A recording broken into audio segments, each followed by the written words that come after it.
Bonjour à toutes et à tous. Ravi de vous accueillir aujourd'hui sur le festival et pour cette table ronde. Je vais présenter rapidement nos 4 intervenantes. On a beaucoup de chance aujourd'hui.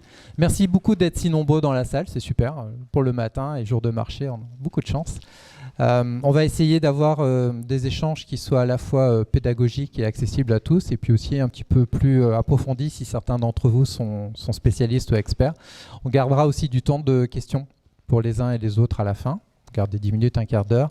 Et puis, je vais présenter nos 4 intervenantes, mais juste après, on fera un petit jeu avec vous dans la salle pour savoir si vous avez des idées sur les thématiques dont nous allons parler, si vous pensez à des jeux qui mettent en scène des monstres. Alors, pour commencer les présentations, donc à ma gauche, je commence par Elisa Beran, qui est autrice et scénariste pour le jeu vidéo, en particulier pour le studio La Moutarde. Et à chaque fois que je vais présenter nos intervenants, je vais leur demander si elles ont une actualité à nous partager. Donc je commence par toi pour ça. Oui, mon actualité, c'est Le Premier Jour de Paix, qui est mon second roman. Pas question de monstres, quoique. Ça se passe à la fin du siècle, après des décennies d'exode et de guerre climatique. Mais comme le titre l'indique, il y a un espoir. Et donc on suit différents personnages qui œuvrent à la paix, à la résolution des conflits, à différentes échelles de conflits, intimes, locales et globales. Voilà, en résumé. Merci beaucoup. Ensuite, Nathalie Zema. Alors, est-ce qu'on présente encore Nathalie Zema? Oui. Elle fait beaucoup de choses, Nathalie. Elle est enseignante, elle est autrice, elle est journaliste. Elle tient une chaîne geek qui s'appelle Los Geekos. Et puis, tu fais aussi des piges dans Sci-Fi Universe. Et tu es spécialiste aussi jeux de rôle. Tout à fait, moi je suis plus la partie jeu de rôle, jeu de plateau là, sur le panel. Bonjour à tous, merci de vous être levés tôt un samedi et actuellement je bosse justement sur un ouvrage sur le jeu de rôle pour les moutons électriques qui sera un ouvrage pour essayer de montrer au grand public à quel point le jeu de rôle c'est génial. Et voilà, je vais essayer d'évangéliser le peuple un petit peu. Et enfin, je vais essayer. Hein. Et sinon, récemment, j'ai participé à cet ouvrage qui s'appelle Les mythes de Lovecraft, dans lequel je me suis occupée de la partie sur le jeu de plateau et comment gérer l'horreur dans le jeu de plateau, alors que toute l'horreur lovecraftienne repose sur la suggestion et sur l'indicible. Voilà. Merci beaucoup. Ça sort quand ton prochain ouvrage sur... Oula, on est en plein dedans. Logiquement Noël prochain je pense et sinon prochainement il devrait y avoir une nouvelle boîte de Chroniques oubliées Cthulhu dans laquelle j'ai signé des scénarios. Voilà. Super. Ensuite donc Farenaz qui a aussi un pseudo qui s'appelle Joy, peut-être certains d'entre vous la connaissez sous ce nom-là.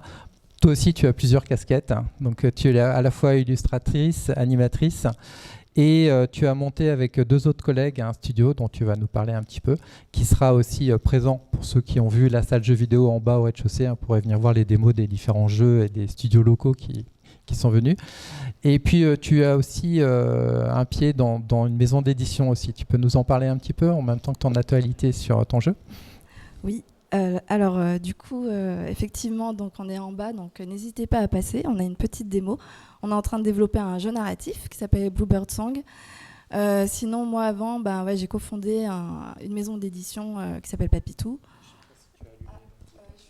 Je crois que oui. Ouais, c'est bon. Et voilà, que dire de plus, je sais pas. Là, je suis creative director au sein de ce studio. Et on développe donc c'est la... Comment dire j'ai le mot en anglais, ça m'énerve. Vas-y, ils sont bilingues ce matin. Non, mais voilà, l'adaptation libre de Barbe Bleue de Charles Perrault. Voilà. Merci. Et pour terminer, donc Charlotte Couder, qui elle aussi a plusieurs casquettes. Donc tu es à la fois Quest et level designer dans le studio Big Bad Wolf, qui est un studio bordelais qui a travaillé sur Vampire the Masquerade, de l'adaptation jeu vidéo du jeu de rôle, qui, je ne sais pas si tu pourras nous le dire, qui travaille sur un autre projet qui peut lier au monstre aussi. Et puis, alors, j'avais noté dans la présentation, tu as une autre casquette intéressante, tu vas nous en parler un petit peu, tu es arbitre roller derby. J'avais pas prévu d'en parler. Ah, j'ai trouvé ça génial, donc si tu peux nous dire cette passion et ton actualité aussi. T'as un peu tout dit, là, donc, avec le studio Big Bad Wolf qui est bordelais, on a sorti Swan Song l'année dernière, qui est une adaptation, en tout cas basée sur la licence de JDR Vampire la Mascarade, qui est une grosse licence de JDR. Et le cycle du jeu vidéo fait qu'on travaille sur une nouvelle, un nouveau jeu, qui est, comme la plupart des jeux du studio, plutôt RPG narratif, et lui aussi sur une licence plutôt horrifique assez connue. Et je fais du terme. Tu peux en parler ou pas? Non, je peux pas dire plus. Tu peux pas en parler. Il n'est pas encore annoncé. Et on travaille toujours du coup avec Nacon, qui est notre éditeur. D'accord. Et une spécificité des jeux de Big Bad Wolf, pour ceux qui ne les connaissent pas, c'est que dans ces jeux de rôle, les combats sont remplacés par des joutes verbales. Et c'est passionnant. Ouais, c'était le cas du coup dans The Council, le premier jeu qu'on a sorti, et Swansong. Et on essaye du coup au fur et à mesure d'adapter et d'évoluer un petit peu notre gameplay tout en restant très narratif, ce qui est quand même le cœur du studio. Voilà, vous connaissez mieux nos 4 intervenantes. On va un petit peu attaquer maintenant le vif de la table ronde. Mais si vous avez des questions plus spécifiques tout à l'heure, il ne faudra pas hésiter à les poser, y compris sur ce qu'elles viennent de nous dire en introduction. Alors, pour vous faire participer un peu, j'ai dit qu'on allait faire quelque chose d'un petit peu interactif. Quand on parle du monstre au centre du jeu, et donc nous on évoque tous les jeux, donc à la fois, vous avez vu, on est dans la ludothèque ici, donc il y a des jeux de plateau un peu partout sur les murs. J'ai cherché s'il y avait King of Tokyo, et je ne l'ai pas trouvé, sinon je l'aurais mis devant. Mais il y a bien sûr les jeux de rôle, les jeux de plateau, les jeux vidéo, c'est ce dont on va discuter aujourd'hui.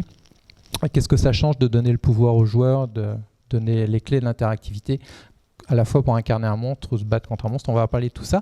Mais quand on parle de monstres au centre du jeu, est-ce que vous, dans la salle, ça vous évoque certains jeux plus que d'autres? Est-ce que vous avez envie de nous partager ça? À quoi ça vous fait penser? Qu'est-ce qui vous vient en tête quand on parle de ça? Certains jeux qu'on appelle Dungeon Crawler. Les Dungeon Crawler, oui. Où on découvre un labyrinthe, des espaces avec des trésors ou des personnes à sauver, et on doit combattre des monstres pour pouvoir y arriver. Exactement, les monstres qui protègent les trésors. Il y a plein de monstres différents. Quel exemple de jeu type Dungeon Crawler vous avez en tête ou auquel vous avez joué récemment? Erune. C'est créé par un studio normand, Arcada Studio. Voilà. Bravo. Puis le père de Dungeon Crawler HeroQuest, pour trouver Descent ou Dungeon Saga. Très bien. Dans la salle, est-ce qu'il y a d'autres jeux qui mettent en scène des monstres auxquels vous pensez? Oui. Resident Evil, tout à fait, oui.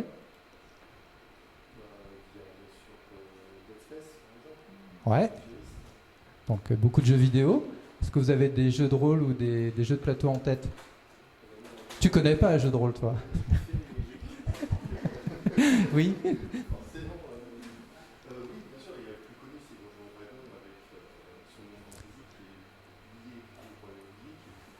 Donjons et Dragons, ouais, tout à fait. Avec un joli bestiaire. D'autres idées dans la salle? S'il y a des...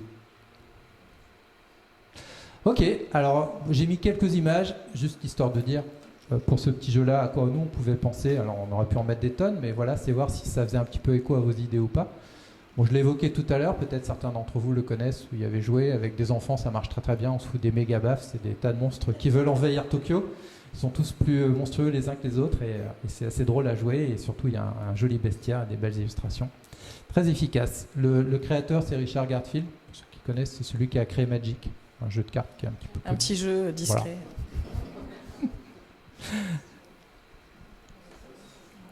Voilà. Alors, est-ce que j'ai raison de le mettre ou pas, là? Est-ce qu'il y a des monstres? De toutes sortes même. Ouais, hein. Alors, bah oui. La base, je J'en ai pense. parlé. Ouais, j'ai dû sélectionner, il y avait des tonnes d'illustrations différentes. Mais il y en a d'autres aussi, par exemple, nos amis japonais, ils aiment bien la série des Monster Hunter. Mais ils collectionnent les monstres de poche, du coup c'est triché. C'est ça. Mais en France aussi, on sait faire des choses autour des monstres. Alors, Silène Edgar, qui est une des vice-présidentes des Hypermondes, a récemment, avec Paul Béarn, fait une adaptation en livre de ce jeu de plateau qui marche très très bien si vous l'avez déjà utilisé en colonie vacances ou en groupe ou en fait. À partir de 8 personnes, c'est éclat de rire garanti. Ça marche très bien dans les ludothèques d'école primaire aussi. Tout à fait. Personne l'a cité. Je me suis dit, tiens, en jeu de plateau, peut-être que voilà. Français à l'origine. Français, tout à fait. Zombicide, qui marche très très bien aussi. Bon, les zombies, ça fait partie des monstres qu'on trouve partout.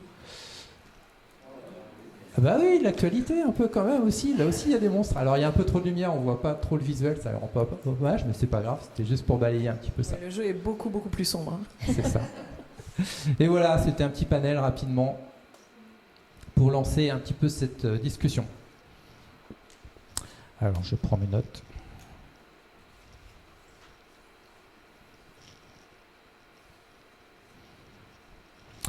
Alors, en préparant la table ronde, on a réfléchi à différents sujets à aborder. Et puis, une des thématiques qui nous paraissait la plus intéressante à aborder, c'est là-dessus que je vais vous interroger pour démarrer, c'est sur ce que la figure du monstre peut apporter quand on travaille sur des jeux. Pourquoi on s'intéresse aux monstres quand on fait des jeux? Pourquoi il y a autant de jeux qui prennent cette figure-là? On parlera plus tard de ce qu'amène l'interactivité, mais juste l'intérêt de base. Et là, il y a beaucoup de créateurs, créatrices. Donc, c'est intéressant de vous demander, en fonction de votre éclairage et vos propres expériences, pourquoi cette figure du monstre est intéressante à traiter quand on veut faire du jeu. Qui veut commencer? Allez. Le tribunal populaire, super. Moi, j'avais prévu de ne pas préparer ma réponse pendant que vous parlez, donc je suis un peu déçu. Je sais que nous, côté jeux vidéo, en fait, ce qui nous permet de façon très mécanique, premier degré, c'est qu'on peut avoir quelque chose de vraiment plus fun quand on incarne des monstres ou quand on incarne des personnages qui vont taper du monstre. C'est tout de suite beaucoup plus grandiloquent. Il y a des pouvoirs, il y a tout de suite un aspect surnaturel, supernatural, yes, meilleure série, qui est tout de suite vachement plus simple à adapter, du coup, à donner vraiment beaucoup de contenu. Et nous, on a beaucoup de choses qui tournent autour d'incarner un monstre, ou en tout cas un aspect monstrueux dans nos personnages, qui nous permettent souvent de taper des sujets plus dark, avec de la morale qui est un peu plus ambiguë. Donc on va essayer de tirer nos histoires aussi vers ces espèces de malaise sur est-ce que je suis vraiment en train de juste de valider des objectifs d'un jeu, ou est-ce que je suis en train de faire des choses monstrueuses parce que j'incarne un monstre, parce que mes objectifs en tant que monstre ils sont inhumains de fait, et je vais faire plus de mal que de bien, mais en même temps tu es dans un jeu, donc tu es en train de valider des objectifs, tu es en train d'avancer dans ton histoire. Donc il y a cette espèce d'ambiguïté qui nous plaît bien comme outil, au final. Parce que j'utilisais ça comme outil aussi. Ouais, pour rebondir, donc c'est vrai que le monstre matérialise la notion de défi dans le jeu avec une tension supplémentaire. On a vu l'image de Monster Hunter. Il y a aussi, moi quand je vois Monster Hunter, je vois un peu la chasse au mammouth. En plus, il y a une esthétique un peu sauvage. Donc ça joue sur nos peurs primaires. D'un point de vue narratif, le monstre est intéressant aussi parce que, par essence, il nous donne une bonne raison de lui taper dessus. On n'a pas besoin de se poser de questions. Il est moche, il est méchant, il y a un monstre, voilà, il faut le taper. Et, quand on demande aux joueurs de taper sur des humains ou sur des jolis animaux, il faut avoir les reins solides narrativement, à moins d'avoir la violence gratuite comme principe de base, qui est possible, mais c'est quand même pas la majorité des jeux. Donc le monstre a aussi cette utilité de ne pas avoir besoin de justifier. Alors du coup, pour rebondir sur peur primaire, il y a Lovecraft qui disait que l'émotion la plus ancienne de l'homme, c'était la peur, et que la peur la plus ancrée, c'était la peur de l'inconnu. Et le monstre, c'est ça, c'est l'étrangeté, c'est le bizarre, c'est l'inconnu, c'est ce qu'on connaît pas. Et effectivement, du coup, ça justifie qu'on puisse le taper dans le jeu vidéo. Mais surtout, ça permet d'avoir un adversaire, entre guillemets, où il n'y a pas de dilemme moral. Alors que le monstre humain, lui, offre des possibilités de dilemme moral. Et du coup, dans le jeu, ce qui est intéressant, c'est d'avoir à la fois le monstre obstacle ou défi. Je vais prendre l'exemple de Donjons et Dragons, c'est le gobelin quand tu as l'appel, parce que c'est marrant, c'est des fouloirs. Et ensuite, il va y avoir le monstre qui est la créature de Frankenstein, qui a de l'humanité, et où du coup, ça nous touche. Et on se pose la question, est-ce que vraiment je dois lui faire du mal? Quelle relation je peux avoir avec ce monstre? Et c'est toute la variété de monstres entre le kobold débile et bête et méchant, on va dire, et la créature qui se rapproche de l'humain, mais qui peut être extrêmement monstrueuse aussi, puisque bon, le pire monstre, ça reste le serial killer ou l'humain en fait qui a mal tourné. C'est cette variété-là qui est géniale dans la figure du monstre.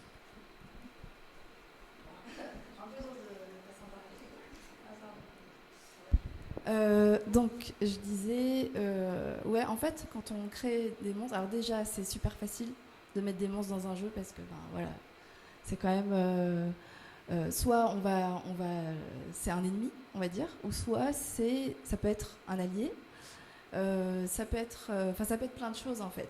Mais du coup, c'est quand même la solution un peu facile dans un jeu vidéo. Et aussi, je ne sais pas si on va parler de la création de monstres, mais on va beaucoup utiliser le concept de l'affordance, c'est-à-dire qu'on va utiliser le fait que les gens, dans leur culture commune, ont appris par différents médias et médiums que ce monstre-là... qu'est-ce que c'est qu'un monstre, voilà.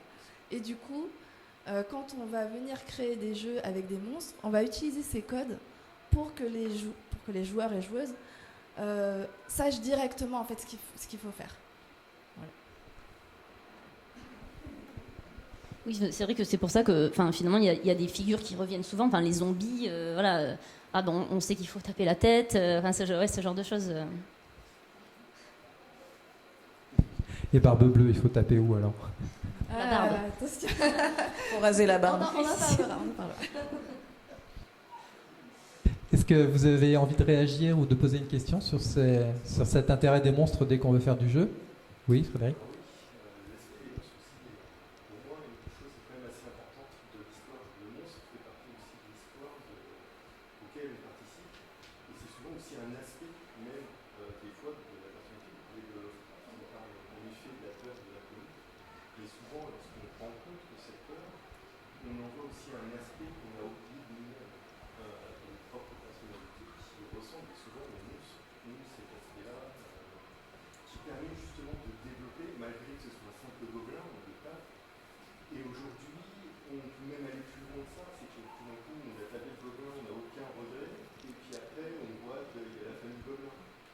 D'accord. Donc un petit peu la métaphore de certains aspects que l'on peut avoir et qu'on voit au travers du monstre. Ouais. J'aurais dû te confier le micro parce que je vais être obligé de reformuler ta question si on la traite. C'est pas grave, c'est moi qui ai posé des questions dans la salle sans faire passer le micro. Donc je vous donnerai la parole plus tout à l'heure. Enfin, ce sera plus facile pour faire tourner le micro et pour, comme la session est enregistrée, que les gens qui revoient la vidéo entendent bien les questions. Désolé. Ok, super, merci beaucoup. Alors on va passer effectivement à la question suivante. Dès qu'on parle de jeu, on parle d'interactivité. On parle de choses qu'on peut incarner ou sur lesquelles on peut interagir. Et effectivement, par rapport à tous les médias qu'on peut avoir dans la culture populaire, le jeu vidéo, le jeu de rôle, le jeu de plateau ont ces spécificités d'amener cette dimension d'action, d'interactivité. Et effectivement, je pense que ça, c'était quelque chose de très important pour nous à aborder dans cet échange, que ce que nous apporte l'interactivité, la possibilité d'interagir, quand on crée des figures monstrueuses, quand on propose aux joueurs, on en parlera aussi un petit peu après, mais de les incarner ou de se battre contre, qu'est-ce que ça nous permet de faire et pourquoi c'est si intéressant avec cette dimension donc d'interactivité? Pour moi, même si, même hors de la question du monstre, l'interactivité, c'est d'abord le choix et le libre arbitre du joueur. Et ce que je trouve fabuleux, alors en jeu de rôle, il n'y a pas de limite puisque c'est l'imagination, mais en jeu, il y a des univers plus ou moins ouverts. Et je prends l'exemple du Witcher, par exemple. J'aime beaucoup Witcher 3. C'est un jeu qui m'a beaucoup aidé à une époque où j'étais à l'hôpital et je remercie Geralt de m'avoir accompagné à cette époque-là. Et ce que je trouvais intéressant, c'est que même s'il a des missions annexes où il est censé aller tuer des monstres pour récupérer quelques piécettes et se faire huer par la foule, il n'est jamais obligé de les tuer. Même si le jeu incite, évidemment, on prend des niveaux, on s'améliore, etc., on n'est pas obligé. Et à un moment, il y a les jeux où on est obligé de tuer pour avancer dans le jeu. Il y a les jeux où on peut faire le choix de tuer ou pas. Et il y a aussi les jeux où il faut fuir. Alors, je pensais pas spécialement à Dead Space, je pensais à Alien Isolation, mais je pense que tu as l'idée. Quand il y a un xénomorphe bavant suintant l'acide, des fois, on a un choix aussi qui est tout bête en tant que joueur, c'est de fuir en courant ou d'aller se cacher. Et cette liberté d'action, évidemment qu'on l'a pas devant un film ou devant un livre où, parce qu'on est passif, on subit ce que va subir le personnage auquel on s'est identifié. Je pense qu'effectivement, quand on est joueur ou joueuse, ce qu'on recherche, c'est vraiment des sensations qu'on n'aurait pas forcément en regardant, enfin en tout cas différemment en regardant un film ou en lisant. Même si on peut quand même avoir beaucoup de sensations et d'émotions.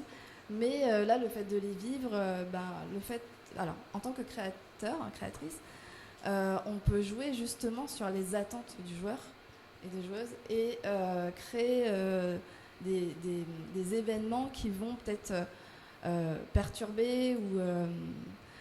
on peut imaginer ce qu'on veut, clairement.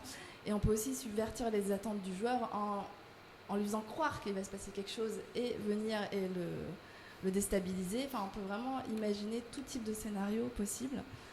Et c'est ça qui est intéressant justement et ce qu'offre l'interactivité, je trouve. Et en plus, on peut avoir différents types d'expériences en fonction des jeux et peut-être que d'autres joueurs et joueuses auront d'autres expériences avec les mêmes, le même événement, etc. Donc, je voulais que tu rebondir sur ce que vous avez dit, même sur la question précédente. Oui, en utilisant beaucoup le monstre comme une brique de jeu, comme un obstacle, comme un ennemi ou comme un allié. Et aujourd'hui, on est dans une ère un peu post-Witcher 3, post-Last of Us 1 et 2, où si tu n'as pas un monstre purement mécanique, comme un Dead Cells, où c'est vraiment à la chaîne à tabac, on est obligé aujourd'hui de réinventer la figure du monstre pour vraiment le rendre extrêmement monstrueux, quitte à ce qu'il soit très humain au niveau de son physique et de son approche, et de chercher d'autres façons en fait, de rendre les choses monstrueuses, parce qu'on a aussi un public qui est beaucoup plus en demande et en recherche de profondeur dans les jeux de société comme les jeux vidéo, et on est obligé du coup d'aller chercher d'autres façons de tendre. On est peut-être plus sur du malaise que de la peur vraiment primaire. On revient du coup à des choses comme Cthulhu ou l'horreur humaine dans Last of Us, où on va plutôt chercher différents moyens de presque pervertir cette figure du monstre. Et moi j'y vois une nouvelle vague du coup dans les jeux où c'est un défi et c'est moins un ennemi automatique qu'on va taillader à la hache, où on va se rendre compte justement en fait qu'il y a des mondes de monstres, qu'on a des cités, du lore, enfin on a plein de choses en fait sur lesquelles on peut travailler aujourd'hui sur le monstre qui sont super intéressantes. Pour revenir sur un côté moins profond, il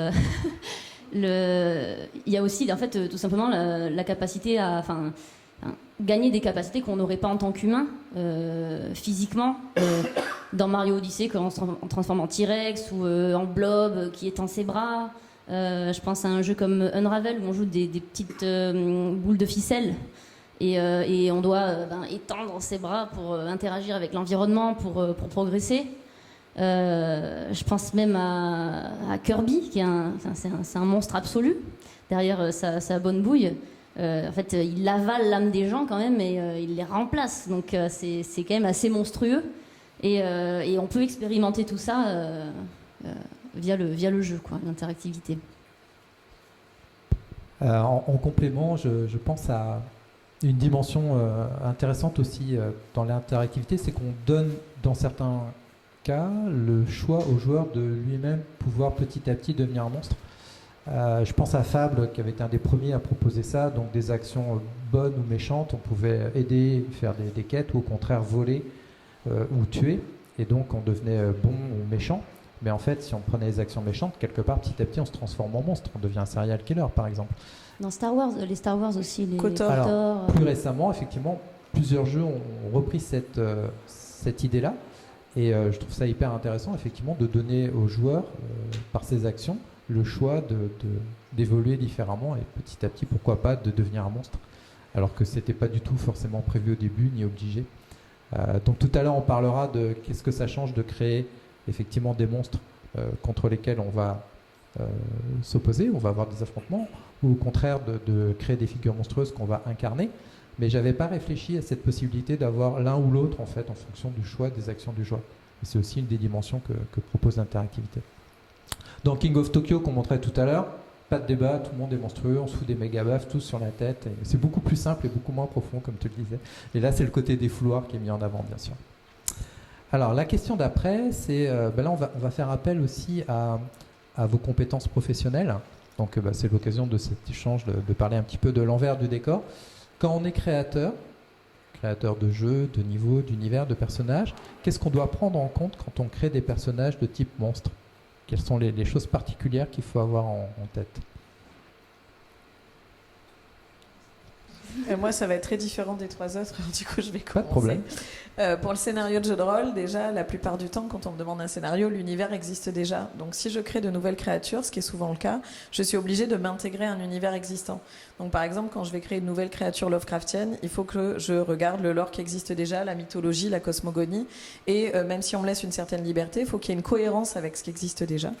Et aussi, comme tu disais tout à l'heure, avec les attentes des joueurs, puisque quand les gens jouent à Cthulhu, ils jouent pas à Donjon, et si les deux jeux sont très bons, on n'a pas forcément les mêmes attentes. Et donc déjà, il faut connaître du coup l'univers dans lequel on va créer le monstre. Il ne faut pas qu'il remplace ou qu'il soit une pâle copie de quelque chose d'existant, et il faut qu'il apporte quelque chose en plus, en termes de narration, en termes d'expérience ludique, ou même juste esthétique, en termes d'illustration, enfin de création graphique, quoi. Et donc moi, quand je rajoute des monstres, quand je prends le temps de créer un monstre, comme c'est plus de taf, entre guillemets, si je prends pas un monstre existant dans l'univers, c'est qu'il va m'apporter quelque chose en termes de scénario, ou un dilemme pour les joueurs, ou alors un élément de lore qui n'existait pas dans l'univers original et que j'ai envie d'aborder. Par exemple, sur un des scénarios que j'ai écrit, je voulais parler des violences faites aux femmes, mais sans que ce soit lourd et sans que ce soit culpabilisateur. Je voulais mettre les personnages face à quelle réaction vous auriez et leur donner la possibilité d'agir. Et le mal fait aux femmes se matérialise sous forme d'une créature, et cette créature se nourrit en fait de la douleur faite aux femmes. Et ça n'existait évidemment pas dans le lore, donc il a fallu le créer. Donc c'est aussi l'occasion de mettre des problèmes actuels. Alors dans Nautilus, par exemple, sur lequel j'ai travaillé, qui est une utopie vernienne, il n'y a pas vraiment de monstres, mais les humains qui sont des méchants, entre guillemets, ont des valeurs contraires, et c'est pareil, l'idée c'est d'aller poser des personnages ou des monstres qui vont faire réfléchir le joueur et qui vont lui donner l'opportunité à un moment d'agir contre les injustices de ce monde, puisque dans le jeu de rôle ou dans le jeu vidéo, il a plus de capacités, plus de pouvoir et plus de liberté d'action que dans le vrai monde où, à part aller manifester de temps en temps, on n'a pas vraiment beaucoup de moyens d'agir. Oui, c'est vrai que quand on pioche dans la panoplie des monstres qui existent déjà, on a peut-être moins de questions à se poser. Moi, je trouve que d'un point de vue narratif, s'il y a une question à se poser, c'est en quoi ce monstre est-il monstrueux dans son univers ? Qu'est-ce qui fait qu'il est repoussant ? Qu'est-ce qui fait qu'il est hors norme ? Et à travers ça, on arrive vers l'intention, c'est-à-dire que quel message est-ce qu'on veut faire passer à travers ce monstre ? Qu'est-ce qu'il incarne ? Voilà, ça. Moi, c'est un peu mon obsession en narration. Je ne peux pas concevoir de faire une histoire sans me demander ce que je veux dire derrière, quoi. Je pense que c'est. Tu fais référence au système de valeurs éventuellement qu'il peut y avoir autour.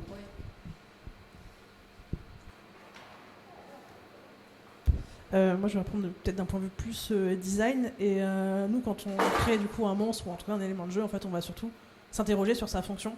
Donc ça va être sa fonction narrative. Donc voilà, est-ce que c'est quelque chose qui va venir bouleverser le protagoniste sur sa fonction purement gameplay ? Est-ce que c'est un ennemi ? Est-ce que c'est un obstacle ? Est-ce que c'est un blob sur lequel tu peux sauter et en fait ça rebondit ? Du coup, c'est un super élément de level design. Et en fait, c'est tout ça qui va faire que ça marche aussi du coup si on adapte, si on travaille sur des licences de JDR déjà connues ou des licences de façon déjà connue.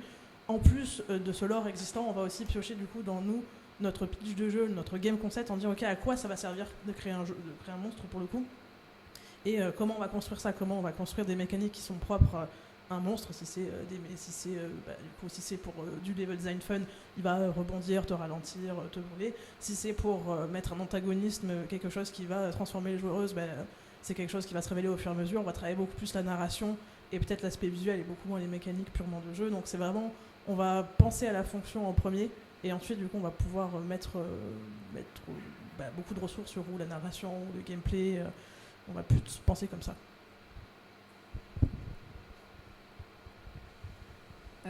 Et du coup, en tant que caractère designeuse et concept artiste, moi, ça va être plutôt de reprendre donc, les besoins du jeu, à quoi servent ces monstres, et ensuite d'aller piocher sur, encore une fois, la culture commune. Parce que si je fais un monstre qui doit avoir l'air plutôt réaliste, plus d'inspiration alien, etc., je vais tendre vers ça, en fait, vers ce type de design. Et après, est-ce que si c'est des monstres, par exemple, qui sont rigolos, qui sont ronds, ça va être plus vers les Pokémon, j'en sais rien. Donc du coup, je vais essayer de voir à quoi va servir ce monstre et quelle est sa fonction. Est-ce qu'il doit faire peur ? Est-ce qu'on doit avoir de l'empathie ?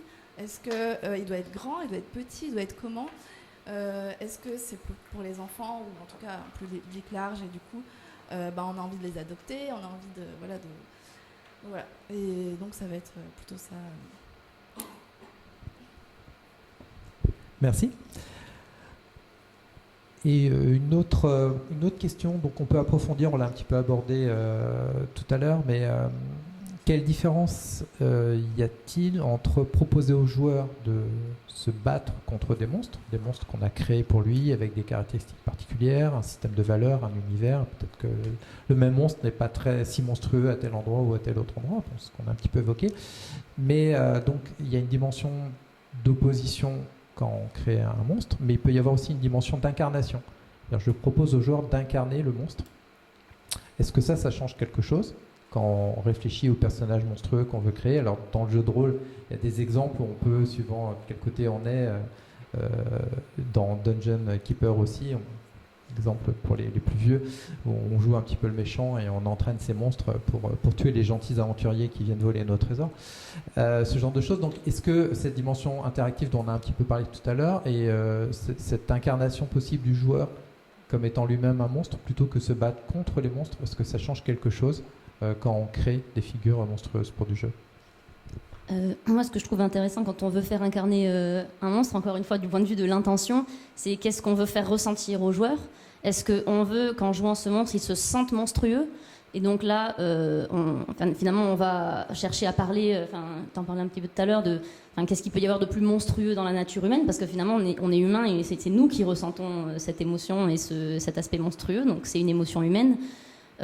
Ou à l'inverse, est-ce qu'on veut que, malgré le fait qu'il joue un monstre, le joueur ou la joueuse se sente humaine malgré tout? Et à ce moment-là, on arrive sur des notions de post-humanisme, en fait. C'est-à-dire l'idée d'étendre la définition de ce que c'est que l'humain. Est-ce qu'on a une définition de l'humain qui est excluante? Il y a ce qui est humain et il y a ce qui est non humain, ou une définition incluante qui peut-être peut couvrir d'autres formes de vie. Et voilà, je trouve que c'est intéressant. Dans le premier jour de paix, c'est un peu cet aspect-là que je cherche, quoi. Oui, tu peux faire un encart un petit peu plus particulier. Tu traites aussi beaucoup de la violence. Et est-ce que la violence, ça fait partie des humains et du coup, c'est pas spécialement monstrueux d'être violent parce que c'est dans notre nature, ou au contraire, il faut réussir à l'enlever et devenir réellement humain en enlevant cette dimension-là, cette dimension de violence peut-être C'est vrai que le terme inhumain est intéressant puisque en fait, il n'y a pas de créatures non humaines qui sont inhumaines. Il n'y a que des humains qui sont inhumains. Donc ça veut dire que, là c'est les visions opposées. Est-ce que l'homme est un loup pour l'homme, ou est-ce que justement non, l'humain c'est l'inverse d'inhumain, donc c'est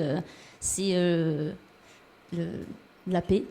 Voilà, donc dans le premier jour de paix, c'est ça que j'aborde, la résolution de conflits et la paix non pas comme objectif, mais comme capacité à résoudre les conflits de manière pacifique et constructive.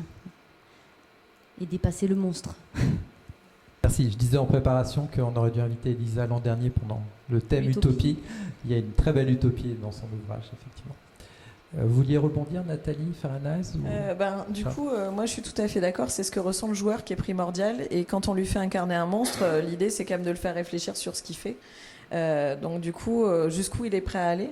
Alors il y a des jeux qui ont ce petit côté-là. Je pense à GTA, où on fait toutes sortes de saletés et rarement on se pose des questions, mais il y a des jeux qui l'amènent mieux. Et en jeu de rôle, j'ai envie de dire, c'est presque la responsabilité du meneur de jeu.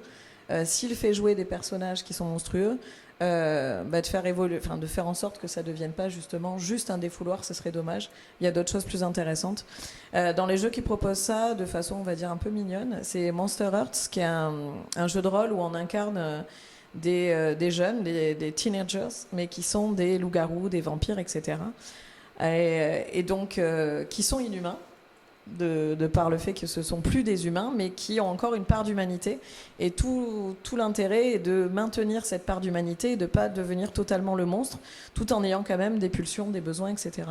Et on sait bien qu'à l'adolescence, les émotions sont décuplées et beaucoup plus extrêmes, donc c'est tout ce tiraillement en fait qu'on joue, et c'est assez intéressant de réfléchir à comment rester humain, pas biologiquement parlant, mais en termes de valeur morale.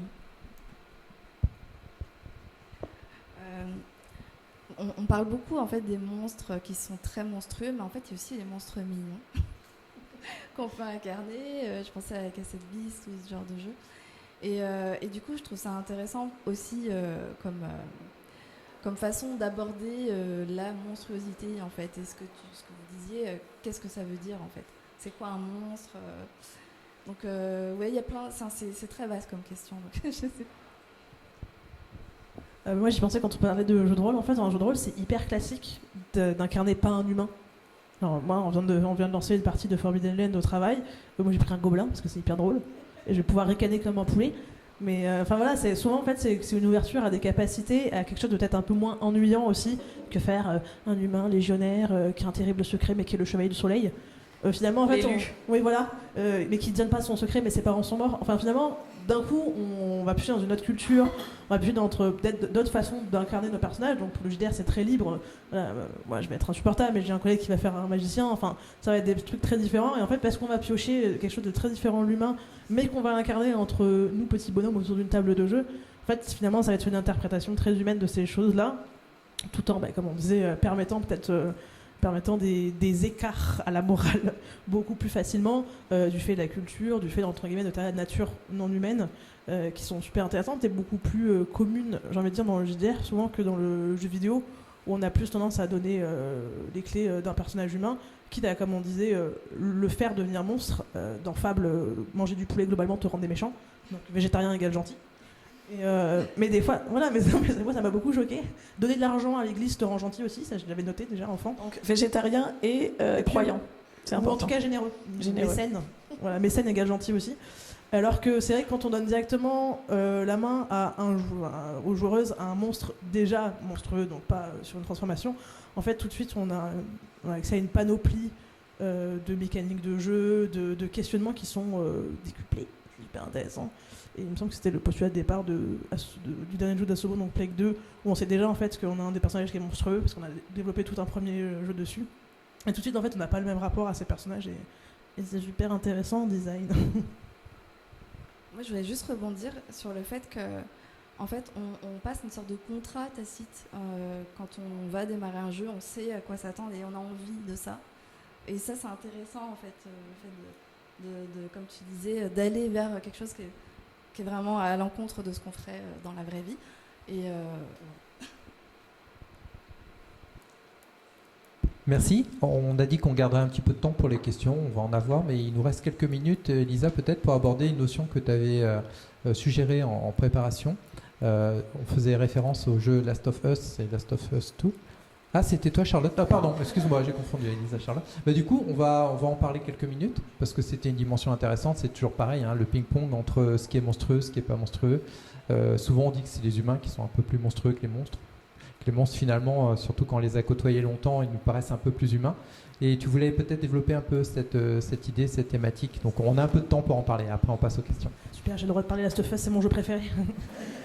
Non, pendant 12 ans, j'ai dit que c'était mon jeu préféré parce que c'est vrai qu'il m'avait beaucoup touché, mais c'est aussi le fait que c'est un des premiers jeux, bon, je vais partir de Last of Us, où j'ai vraiment ressenti des choses en y jouant, où j'ai vraiment pleuré comme une madeleine à la fin.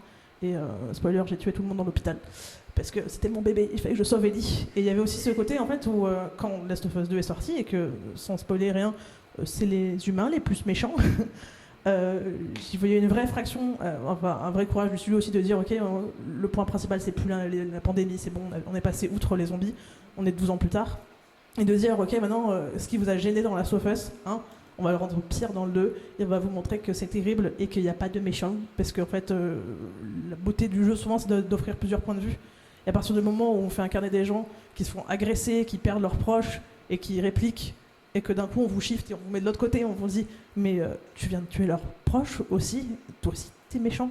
Et là où quand on vous en fait incarner directement des monstres depuis le début, on a un peu moins cette ambivalence là de vraiment d'incarner des humains qui peuvent devenir terribles ou qui sont déjà terribles à la base.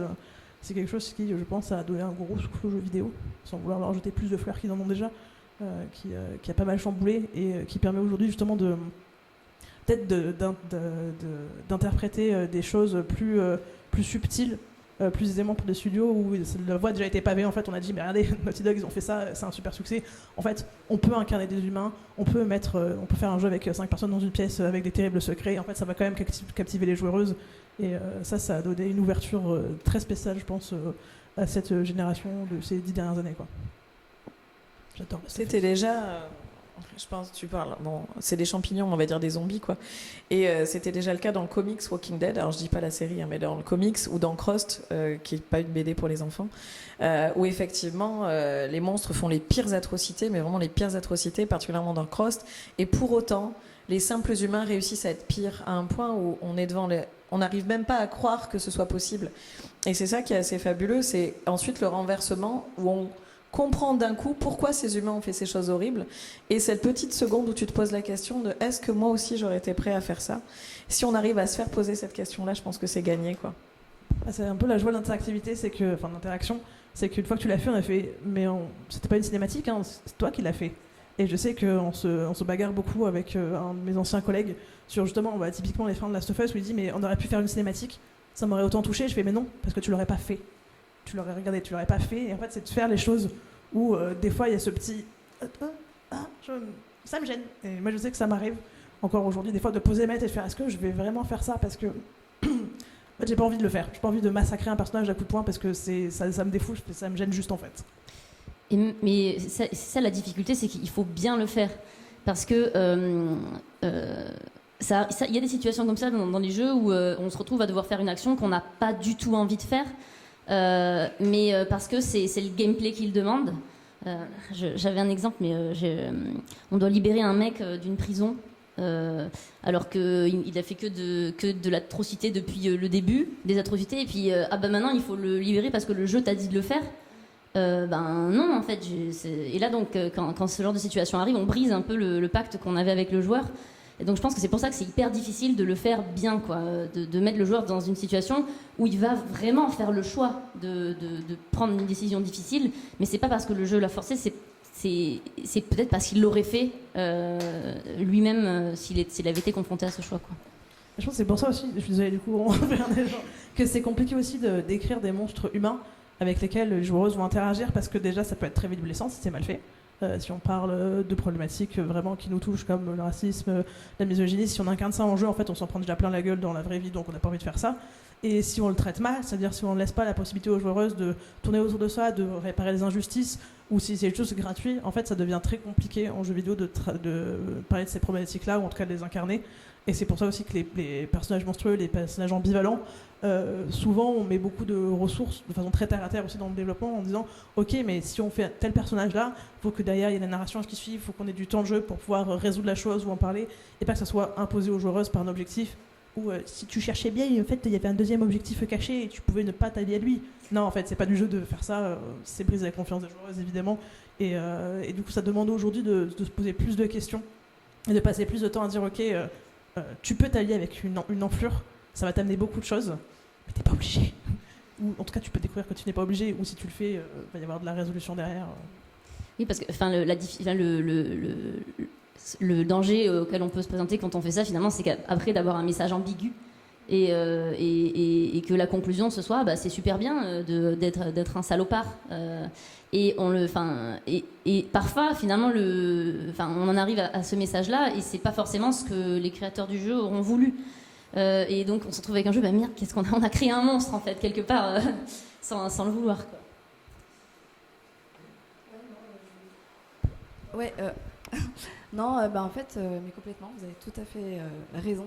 Et je pense que c'est beaucoup plus compliqué d'écrire un personnage dans lequel qui est monstrueux, ou en tout cas on va incarner en tant que joueur monstrueux. Et c'est aussi difficile quand c'est un personnage qui ne ressemble pas physiquement à un monstre. Ce qui est par exemple notre cas dans Bluebird Song. C'est donc Barbe Bleue, mais dans la vraie version. Et c'est quelqu'un de complètement charmant en fait. C'est un homme charmant, c'est un homme qui a l'air gentil.